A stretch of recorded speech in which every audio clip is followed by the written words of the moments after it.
როგორი იყო აბა სრიალი? ეს იყო საუკეთესო სრიალი თუ ოდესმე მქონია. საერთოდ ზოგადად არა მარტო შეჯიბზე, ზოგადად ბუნებაშიც ესეთი ემოცია არსად არ დაუმწევია. იმდენად დავიცალე და იმდენად მომეწონა და იმდენად აღფრთოვანდი აქაურობით, რომ ანა ხო არ ჩავდგათ აქ პატარა კოტეჯში. ვამუშაოთ ხო? საფხულობით ვარ, როცა არ ვიშავით გავაქირავე. კაი, დრიფტს რო დაუბრუნდეთ, ძალიან მაგარი იყო, შიგნიდან ყოველ შემთხვევაში, ეფექტები, ესეთ გარემოში სრიალი, მით უმეტეს ესეთ გზაზე ძალიან გაასწორა, ერთ-ერთი ვისურვებდი, რომ უკეთესი მანქანა ყოლოდა ამ საქმისთვის. ძალიან ბევრი ვიწვალე იმისთვის, რომ ამ მანქანას აქ ესრიალა, სალონი ფინად დავშალე. საბურავები გადავბერე. რა თქმა უნდა, შიგნით არაფერი არ იყო. ხიდი ძალიან გრძელი აყენია, რადგან დიდ გზაზე ტრასაზე დავდივართ და ცოტა რომ დაწვეს მანქანა და კომფორტულიც იყოს მგზავრობა. მაგის გამო გრძელი გადაცემა აყენია 2.53, ვინც იცის მიხვდება. და ესე ვთქვათ, მაინც შეძლო მანქანამ სრიალი რა. ასე თუ ისე კარგი სრიალი გამოვიდა. ყოველ შემთხვევაში ძალიან დიდი სიამოვნება მივიღე და მანაც დამეთანხმება ალბათ გარეკადრების. კი, ანუ მე რო გეჯექი რო ტესტავდით რა, სად როგორ რა უნდა გადაგვეყო. მე რო გეჯექი საშიში იყო. საშიში იყო ძალიან რეალურად, იმიტომ რომ ყველა მოსახლეში ზოგადად ანუ ამ გზას არ აქვს ის რომ მიდიხარ და რაღაცა დაუშვათ შეხვდება მინდორი ან რაღაცა გვერდზე რომ გადავარდე რა. თუ გადავარდი ვსიო, ანუ ხო არის, კლდე არის, უეჭველი ბრუნი მაინც გაქვს ერთი გაკეთებული რა ყველა. კი, და საშიში იყო რო ახსენე, ეგ იმის სამსახურება რომ კომოსაბურავები აღენია და იმდენად მაგრად ეჭიდება, რომ ძალიან სწრაფი იყო მანქანა დრიფტი რა. ვერ მოვაცურეთ მანქანა. ხო, ცურვა უჭირდა რეალურად, სანამ არ დავშალე და წონა არ მოვაკელი მანქანას, მანამდე ფიზიკურად არ სრიალება. მანქანა იმდენად კარგი მოჭიდება აქვს კომოსაბურავებს. თან მით უმეტეს რომ უკან აღენია ჩვეულებრივი ყველა სეზონის კომოსაბურავი და წინ აღენია PS72 ექსტრა სპორტი, რომელიც არნახულად მუშაობს. არც ერთ მომენტში მიუხედავად იმისა, რომ ასეთი აღმართები იყო და ამდენად ესე ვთქვათ დიდი სიჩქარე მქონდა ყველა მოსახლეში, სხვირის მოცურება, სნოსი ეგრეთ წოდებული საერთოდ არ მქონია. იდეალურად ეჭიდება. მოკლედ PS72 და რეკომენდაციას უწევ. ანუ ყველაზე მაგარი ის იყო რომ რეალურად გეზმოტორსთან რო დავიწყეთ თანამშრომლობა, იყო საკითხი ის რომ კუმა გაგვეტესტა რა. წინა ღამეს გუში ღამე გავტესტეთ და თუ უკვე ესე იწო ნერვიულობის. ხვალ მე ვერ ვისრე. არა.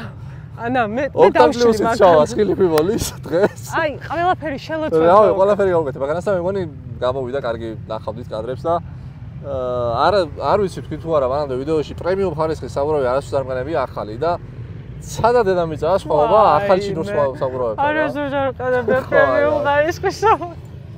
პრემიუმ ხარისხის საბურავი მართლა მყენებია, არასდროს ახალი არასდროს არ მიყიდია რა მაღაზიაში და მიუხედავად იმისა, რომ ძალიან მაღალი ადგილია ეს ზოგადად და უჭირდა სიმძლავრე, არ გქონდა საკმარისი, ეგეც ხელს მიშლიდა სხვათა შორის ძალიან, მაგრამ ოქტან პლუსი ჩავასხი ლექმოლის და რბილია. რბილია. ეხა აქ ისრიალა და ამ ნასრიალების საბურავით პროტექტორი 30% დაგრჩა?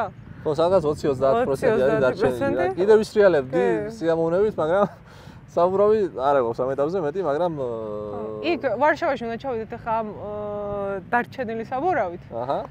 და იქ დაგვახვედრებენ ეხა რა თქმა უნდა საბურავებს, კუმას საბურავებს ახალს, რომელსაც მე რინგზე გატესტავს დათო. კი. სხვათა შორის წინათ შეიცვლება საბურავები უფრო ფართო ზომა დადგება და უკანაც და მაინტერესებს შემდეგ უკვე წავალთ ნურბურგ რინგზე, მაგრამ მანამდე ვარშავაში ვისტრიალებთ. ხო, ვარშავაში საქართველოში ხო ყავს დემე, ჯინოს მეფე. დემეს მოგითხვა. და აქ ვარშავის ჯინო უნდა მოვაწყოთ და ვარშავის ჯინოს ხელმძღვანელი არის აგაური მეფე არის თოკო. ფოტელი გეცნობათ ალბათ დრიფტს ვინც ადევნებდით თვალს და თოკოს დაგვხვდება და მოკლედ ერთად ვისრიალებთ და შევკრიბებთ ხალხს იქაურს და მე მგონი რომ ძალიან საინტერესო ვიდეო გამოვა ეგეც. მოკლედ აი ამ მანქანას ძალიან დიდი ისტორია აქვს უკვე რა, ჯერ ხო დაუგან, მანამდეც ქონდა ისტორია ხა თუნდაც შეჯიბრების შარშანაც იყო. შარშან რო წავედით ნურბურგინგზე და შეჯიბრებებს დადის. შეჯიბრებებს ანუ შარშან საერთოდ აი ამ ეს მანქანა რასაც უძლებს, ანუ ნურბურგინგზე წავედით, იგი გაზავათ და ჩამოვედით უკან და მეორე დღეს დრიფტზე იარ, ანუ ამ მანქანას ბევრი რამე გადატანილი, ხო, არა აქვს მოსვენება. ეხა კიდე უფრო დიდ ევროტურში წამოვედით. ვასრიალებთ ყველგან, ყველა ქვეყანაში საერთოდ. ისევ რინგზეც ივლის, ამჯერად დრიფტის ეტაპით ივლის რინგზე და ძალიან დიდი ისტორიას აგროვებს უკვე ეს ავტომობილი და საბოლოოდ ალბათ ეს გარაჟი რო გვექნება, ესეთი ძეგლივით დიდ ადგილს დაიკავებს. 28 წლის არის ეს ავტომობილი და ხელა დურში ვარ წამოსული და ესეთ რაღაცებს ვაკეთებ. მე არ მინახავს მართლა YouTube-ზე რო ჩაწეროთ ეხლა ტრანსმაგარასანის დრიფტი, ესე ვთქვათ, კარგი ვიდეო საერთოდ არ დევს. ხო, ძალიან ცოტა ვიდეო დევს და ისიც არა მარტო ქართველებზე და საქართველოს ვსაუბრობ ზოგადად, ანუ არ დევს ტრანსმაგარასანს სრიალის, ხო? Red Bull-ის აქვს და ვიღაცებს გადაღებული, მაგრამ არაეფექტური და რამდენიმე კადრი არის ესეთი არ არის ლამაზი და იცი რა ის რა უღნიშნო ეხა კადრას მან მივდიოდი რომ ჩვენი პროდაქშენი ანა მარტო აკეთებს ყველაფერს ერთ კაცია დრონით ორი კამერით რა ის ყველაფერს აკეთებს ანა და ძალიან დიდი გზა არის და ძალიან რთულია რომ ისეთი კადრი გადაიღო რომ ანუ აღქმაში მოიყვანო სად არის და რა ხდება რა კი და მარტო ვიღებდი, ოღონდ მარტო ვიღებდი ორი კამერით, დავრბოდი აქეთ იქით ჩავრთავდი, გავიქცეოდი მეორე კამერით ხელთ მოსავე დრონით. ხო, ანუ ყველაზე კიდე წამოვიდოდი ავივლიდი. ყველაზე რთული კიდე ის არის გადამღებები მიხვდებიან რომ მე არ მაქვს სათადარიგო ელემენტები არაფერზე. იმიტომ რომ გინდა არ გინდა მაინც ბიუჯეტურად მუშაობთ. ეკოფლოუთი ტენი. ხო. და ეს დრონი აუშვებ 20 წუთი იფრენს, მე ჩამოდი, უნდა დატენო, ეკოფლოუ არის ჩემი სიყვარული. ეგ არ ვიცი. ეგ ყავს განძი. მართლა, იმიტომ რომ აი არ ვიცი, ძალიან მაგარი რაღაცა. და დღეს რა ვიცი, ვინმეს ეჭვი თუ გეპარებათ, ერთადერთი აქ ვინც დამეხმარებოდა, დათვი იქნებოდა, მეტი არაფერი. დათვს ეჭირა ერთ კამერას. დათვი თუ დაიჭერდა. ანა და დათვა გადაიღო ჩემი ვიდეო. აქ დილის 5 საათზე დათვი თუ დაიჭერდა კამერას, მეტი ვერავინ ვერ დაიჭერდა აქ კამერას და ამ დროს კიდე ვერ გადავიღებდით, კი ხედავთ რამდენი მანქანა მოწევს. დიდი მოძრაობაა კი და გამორიცხულია დილით კანთენისად გადაგება. ხო, საბურავებს შევეხეთ, მაგრამ არ მიხსენებია ზეცე არ მithkoms არაფერი რა. ძრავი მუშაობს, აი რასაც ვია იდეალურად, რა მიუხედავად იმისა, რომ ამ ყველა სიმაღლეზე ვარ და ამ დროს ზოგადად ძრავებს ძალიან უჭირთ, ანუ წყლის ტემპერატურა იწევს და ასე შემდეგ. არ მქონია საერთოდ ეგეთ პრობლემა. ზეთი ლიქვიმოლის 1060 იდეალურად მუშაობს და კერატაკის რა თქმა უნდა იცავს რავს და ანუ საერთოდ პრობლემა არ ქონია, არანაირი ხმა ზედმეტი დატვირთვებზე და ასე შემდეგ, არც წყლის აწევა, მიუხედავად იმისა, რომ ამდენი ვისრიალეთ და იყო რაღაც მონაკვეთები, როცა ვაბავდი რა რამდენიმე მოსახვევს, მე ასვლა მიწევდა აგრესიულად ზემოთ, რომ არა ჩამომეყვანა და ასე შემდეგ. მოკლედ მოსვენება არ ქონია მანქანას საერთოდ, მაგრამ მაინც ძალიან კარგად დაიჭირა ტემპერატურები, სიმძლავრე შეინარჩუნა და ძალიან მაგარია. მოკლედ ულტრასე რო აღარ მივდივართ უკვე იცით, ეხა მაინც ჩავალთ ვარშავიდან შეიძლება გავიაროთ მე იქით არ ვიცი ზუსტად, მაგრამ არა უშავს. ვივართ ნიდერლანდებში. ბრედაში. აეროპორტის ტერიტორიაზე, სადაც გამართება ფესტივალი, ასევე ავტოფესტივალი და იქნება დრაგი. არასდროს არ გამოსულ ვარ დრაგზე ჩემი ავტომობილით. და ყოველთვის მაინტერესებდა რა დროში ჩქარდება. ასევე 412 რამდენში გაივლის და ასე შემდეგ. ფორმატი არის შემდეგნაირი ფესტივალის, რომ დაახლოებით 2000 მანქანა იქნება ფესტივალზე, იქნება ავტოშოუ, დაგათვალიერებინებთ რა თქმა უნდა იმ ავტომობილებს ყველაფერს და ასევე მთელი დღის განმავლობაში არის დრაგის გზა გახსნილი. და ნებისმიერ მსურველს შეუძლია გავიდეს და რამდენჯერაც უნდა იმდენჯერ გაიაროს დრაგის ტრასაზე. მანამდე სანამ ჩავალთ ბრედაში, ნიდერლანდებში, რა თქმა უნდა, ნურბურგრინგს ვესტუმრებით და მანდაც გვექნება 1 ან 2 ლეფი ვნახოთ. 1 ლეფს გავივლი, ვეცდები ჩემი რეკორდის გაუმჯობესებას, ჩადუღებული ხიდით და მოხვევის კუთხით. არ ვიცი როგორ, მაგრამ მაინც. და მეორე ლეფი ალბათ გასართობი იქნება, ვეცდებით რამდენიმე მოსახვევი დრიფტით გავიაროთ. ახლა მოგვიყვები გზაში რა დაგვემატა ახალი სპონსორი. გზაში დაგვემატა ახალი სპონსორი, რომლის როგორც აქ არის, უბრალოდ ვერ ხედავთ.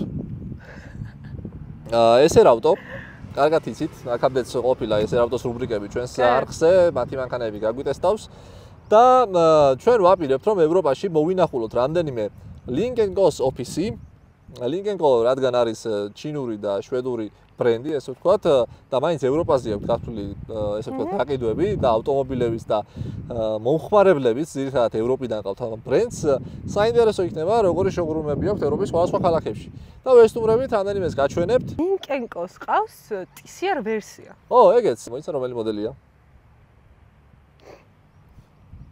03. Lynk & Co 03 მოდელია, რომელსაც ყავს TCR ვერსია, ქალაქის ვერსიებიც ყავს, შორის, მაგრამ სამწუხაროდ ევროპაში არ იყიდება და მაგრამ ჩვენ რა თქმა უნდა TCR გვაინტერესებს. ჩინეთის ბაზრისთვის არის მხოლოდ, მაგრამ როდესაც გადავლენ, ესე ვთქვათ, უფრო აქტიურად მოიცავენ მსოფლიოს, არც პრობლემა არ, მე უკვე სხვაგანაც იქნება გაყიდვებში. სხვადასხვა ძალიან მაგარი მანქანაა. ესეთი კომპაქტური სედანია, 300 ცხენი აქვს, თუ სწორად მახსოვს, და TCR ვერსიას აქვს 400 ცხენი. და სხვა შორის კაი შედეგები აქვს TCR ვერსიას. კი, და ნურბურგრინგზეც მაგრამ დროში არა, სხვა შორის. ხელწამოსაკრავი მანქანა არ არის, მოკლედ და. სიამოვნებით ვიყოლიებდი. კი, რატომ TCR-ის როლებზეც ზოგადად Lynk & Co იგებს TCR-ის როლებს. ეხლა ბოლო შეჯიბრი მაგალითად პირველ-მეორე რიგზე ლინკი იყო. და გადავიდეთ ეხლა ჩვენს გათამაშებაზე, რომელიც დავაანონსეთ წინა ვიდეოში. გათამაშების პირობა არის, ესე ვთქვათ, ძალიან მარტივი. თქვენ უნდა მითხრათ, დაწეროთ კომენტარებში, ამ ვიდეოს კომენტარებში, რა ზომის საბურავი აყენია ჩემს ავტომობილზე უკანა მხარეს. თუ 1-2 პასუხი გვექნება, მაგ შემთხვევაში იმერტს გადავცემთ ორგანაიზერს ლიკვიმოლისგან, რომელიც სავსე იქნება დაახლოებით 150 ლარის ღირებულების პროდუქციით. ის რო წმენს მაგითაც იქნება. ხო. თუ რამდენიმე სწორი პასუხი იქნება, რენდომაიზერით გამოვავლენთ გამარჯვებულს. ხოლო სად შეგიძლიათ ამ საბურავის ზომის ნახვა? ალბათ ვინც აქტიური მაყურებელია ჩვენიდან წინა ვიდეო ნახა, მან გამოჩნდებოდა. მინიშნება არის მანდრა, რომ მან გამოჩნდებოდა უკანა საბურავის ზომა. ასე რომ ველოდებით კომენტარებს, რადგან მართლა საჭირო ნივთები არის იმ ორგანაიზერში და ძალიან კარგი პრიზია. გამოიწერეთ ხალხო არხი, იმიტომ რომ ესეთ გიჟურ რაღაცას მე მგონი ერთად ვერ ნახავთ.